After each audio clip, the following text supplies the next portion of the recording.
ஹர ஹர சங்கர் ஜெய ஜெய சங்கர்.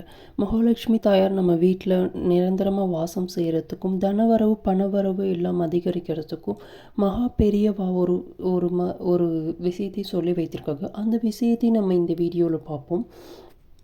என்னவென்றால், நீங்கள் நீங்கள் சாமி கும்பிடும்போது சாமி எல்லாம் உங்கள் குலதெய்வம் எல்லாத்துக்கும் காமித்து கொண்டு நெக்ஸ்ட் நிலைக்காலுக்கு காமிக்கும்போது நிலைக்காலில் நம்ம இதை கட்டி வைத்தால் நமக்கு பணவரவு தனவரவு எல்லாமே அதிகரிக்கும். அது என்ன பொருள்னு பார்த்தா, நீங்கள் கம்மி விலைக்கே வாங்கலாம். என்ன பார்த்தீங்கன்னா, உங்கள் வழக்கத்தின்படி சாமி எல்லாம் பூஜை ஆராதனைகள் எல்லாத்துக்கும் காமித்து முடித்து விட்டு நீங்கள் வந்து மார்க்கெட்லேருந்து ஒரு 10-15 ரூபாய்க்கு மருதாணி தொக்கு மட்டும் வாங்கிட்டு வந்து நிலைக்காலில் கட்டி விடுங்கள்.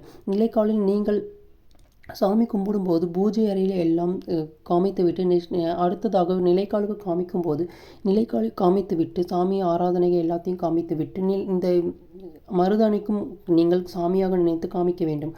இந்த சாமிக்கும் காமித்து வெள்ளிக்கிழமை நீங்கள் காமிக்க வேண்டும். இந்த வெள்ளிக்கிழமையை வைத்து விட்டு அடுத்த வியாழக்கிழமை எடுத்து போட்டுவிட்டு அடுத்து மறுபடியும் வெள்ளிக்கிழமை வரும்போது கண்டிப்பாக புதுதாக மருதாணி கொத்து வைக்க வேண்டும். இது மாதிரி வைக்கும்போது உங்கள் வீட்டில் தனவரவு பணவரவு கண்டிப்பாக அதிகரிப்பதை நீங்கள் கண்கூடாக 15 நாட்களுக்கு ஒரு தடவை பார்க்க